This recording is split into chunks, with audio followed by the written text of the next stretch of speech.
Earlier today, Fernanda, myself, and my mother were walking through Munich city center. And as we're strolling along, Fernanda's obviously looking extraordinarily gorgeous. And I hear some dudes screaming in the background. They're shouting. I didn't quite understand what they were saying because I don't speak beta. Anyway, they were waving over, which is what we saw when we turned around. And first, Fernanda and I thought my mother maybe knew them. My mom waves back, but then really briefly after that, we figured out that they were obviously interested in Fernanda, and they're all waving over. They're sitting around in a big circle jerk of 30 to 50-year-old dudes. Now, why do I tell you this little anecdote? Obviously, we just kept walking. Fernanda didn't acknowledge their existence whatsoever. The reason I'm bringing that up today is not to judge these poor lost souls, but simply to derive a lesson from it, and also for the sake of entertainment purposes. Now, it's very easy to judge them and to laugh about them and to talk bad about them, but that's not the aim of the game. The reason I want to talk about it today is I want to ask you why you think these men think it's appropriate to simply shout at a woman and not take action. I would have actually respected it on one level if they had at least come over and approached. Now, obviously they would have had to deal with me in that particular situation, and it wouldn't have been a pleasant outcome for either of them. But at least I would have respected it to the extent that they were taking action. But all they were doing was simply sit around and wave from a distance. Now, why is this the most heroic act they're going to engage in the next 4 weeks? They're going to tell that story to each other. Oh, I remember this girl over here. She was walking by and we waved at her and it was amazing.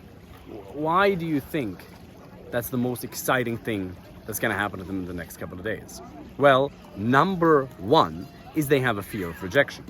And I want you to relate this story to yourself, because there have been moments in your life where you've seen an extraordinarily pretty woman walking by, potentially the future mother of your children, or somebody who could have been an amazing girlfriend life partner, and you just let her walk. Why did you do that? Well, number one, you have a fear of rejection and you don't know how to overcome that. We see amazing opportunities, but there's a deep-seated fear in us, in our biology, that stops us from taking action. What are people going to think? In that particular situation, they didn't know that Fernanda was my girlfriend. I mean, I don't look too alpha. I'm kind of like Ginger walking around in a shirt. You know, I'm not the most scary looking dude. So why didn't they at least come over and say hi? It could have been just a friend. Could have been her gay friend. Could have been her cousin. Well, obviously they were afraid of a degree of violence, which may sometimes rise. Not from my end, but some people might. But I can tell you from years and years of meeting people that violence is something you're usually not going to encounter unless you actively provoke it.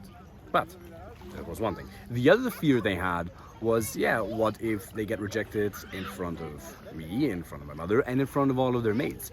It's very easy to be courageous when you're in a group, because we as men love being surrounded by our mates. We feel stronger than we usually are, and that's great. It's a really good experience. That's why you should have high-quality male friends around you. Now, I wouldn't consider any single one of those a high-quality person, because then that person would have encouraged the others to at least take some action. Maybe not necessarily with Fernanda, but at least do a proper approach with somebody, because we were in one of the most central places in all of Munich. So it's very easy to feel safe and secure and strong and bold and courageous if you're in the presence of your friends. But then again, leaving that tribe and actually doing an approach in a respectful and effective way, that's super scary. That's so far outside of their matrix, so far outside of what they consider to be socially acceptable or even possible, that they'd never do it. So you have to understand, not overcoming that fear of rejection is going to cost you opportunities. Eventually, it's going to cost you an amazing, high-quality relationship. Number two, the second reason they didn't do it is because they simply didn't know how. Try not to get eaten up by mosquitoes here. They simply didn't know how to go about doing it. And I'm telling you, like, you don't ever have to go to bars and nightclubs to find an amazing girlfriend and life partner. But so many men are so afraid, but there's a guy with her. You don't know whether they're in a relationship. Obviously, if they're holding hands, if they are hugging, if they're kissing, it's quite evident that they're probably in an intimate relationship.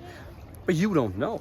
You're just so afraid, and you don't know how to handle the dynamics. I've approached plenty of women who were in the presence of another man, and sometimes that guy was the boyfriend, and sometimes, more often than not, he or she wasn't. More often than not, that guy was simply somebody who got friend-zoned years and years ago and who's been still trying to crawl his way back out of the friend zone because he doesn't have a lot of options. But even during those times where the guy actually was the boyfriend, I just give him a fist bump, say, hey, awesome, good job, you guys have a great evening, and leave with a positive vibe. There has to be zero negativity. Now, granted, some of the time, some people are going to get offended, and that's totally outside of your control, because some people simply have a lack of self-esteem, which is going to make it very difficult for them to engage in a positive manner, to reciprocate positivity even when it's offered. Now, I do understand every single man who reacts with a degree of aggression towards another man approaching Fernanda. If those dudes would have come and approached Fernanda, I would have had a serious conversation with them. I would have said, hey, bro, appreciate it, good job, but now you can get fucked. So I understand that as well. But violence almost never occurs. And if you see somebody who actually looks like they might get violent, then obviously don't do that. Don't put yourself in positions where you might become a victim of violence. That's not what we're here for. And this is not about hitting on women who are already in a relationship. It's simply to demonstrate that if you understand the dynamics, if you exactly know how to communicate your personality authentically and effectively, how to create a frame of positivity, you can navigate even situations that are so scary where the boyfriend is present, and you can leave in an uplifted manner, having contributed value to her in the form of a compliment, which, believe me, she's gonna love that validation, and the dude is probably also gonna go home and be like, yeah, cool, my girlfriend is desired. Because like, look, the funny thing is, while I was walking there and while those dudes were like waving at Fernanda, I was actually on Instagram today, and I posted one of the videos that I posted on Instagram today, talking about 2 reasons why you should never chase her. So it's interesting how these 2 absolutely different realities overlap. The third reason why they'd never take action and why they're gonna keep being little beta males, and they'll never have an amazing girlfriend or life partner, they're probably going to go home to their wife who's nutritionally undisciplined, is because they have limiting beliefs. They don't think it's possible. Maybe they think they're not tall enough. Maybe they think they have too much money. Maybe they don't have enough money. Maybe they think they're too introverted as a software engineer, as a business owner. Maybe I don't have the time, I have to work on myself. There's so many conflicting beliefs that can stop you from taking constructive action that are gonna rob you of an amazingly beautiful future with an amazing person. And the thing with those blind spots is you're not even aware of them. Those guys are not even aware of the mistakes in their thinking that are currently limiting their constructive level of action. And the way to do that is, 1, coaching. Conversations with people who've already achieved the result you want to have in their lives. It doesn't have to be coaching, but it has to be somebody who's already achieved the result you want to have, because you're caught in your own thinking. Those are called blind spots. You're not going to be able to solve all of them by yourself. It might take you 15 years, and you really want to waste 15 years. Number 4, conflicting values. Maybe on the one hand, they value getting the best in life, but on the other hand, they're like, this is not socially appropriate. It's not okay. I don't want to do this. Like, I don't want to be the creep. And remember, approaching somebody is not creepy in and of itself. It depends on how you do it. You can do it absolutely I'm just going to put this on because the sun is coming. You can do it absolutely respectfully and kind and effectively, or you can do it in a very creepy way. The only thing that's really creepy is not accepting a no. It's never introducing yourself. If you introduce yourself to a lady, if you as a high value man offer her the chance to participate in your life for many years and maybe forever, there's nothing creepy about it. It just depends on how you do it. Maybe they value excitement, but they also value security. Maybe they value this feeling of security and not being judged by other people more than excitement, love, and connection. And if you have conflicting values, it's going to inhibit your actions. It's not that they are inherently lazy. Yes, some people have much less of a work ethic than other men. That's why you want to be surrounded by men who are disciplined, who are action takers in general. But most of the time, it's not just a degree of laziness. It's not just that they're not motivated, but quite the contrary. They're simply motivated to not take action. Number 5, the reason why they never take action is they simply haven't defined themselves as an action taker. They haven't created an identity. It ties back to beliefs, but I want to emphasize it as a separate point. They haven't defined themselves as somebody who takes action. They haven't made the decision, too bright still, that not taking action is simply not tolerable. For them, it's perfectly okay to sit there in a big circle jerk of 7 guys yell at somebody but never do anything. For them, it's perfectly okay to be a witness in life. And I'd like to ask you, what role do you want to play? Do you want to be the spectator or do you want to be the superhero? Do you want to be the guy who goes to the cinema and watches the movie, or do you want to be Superman or Batman?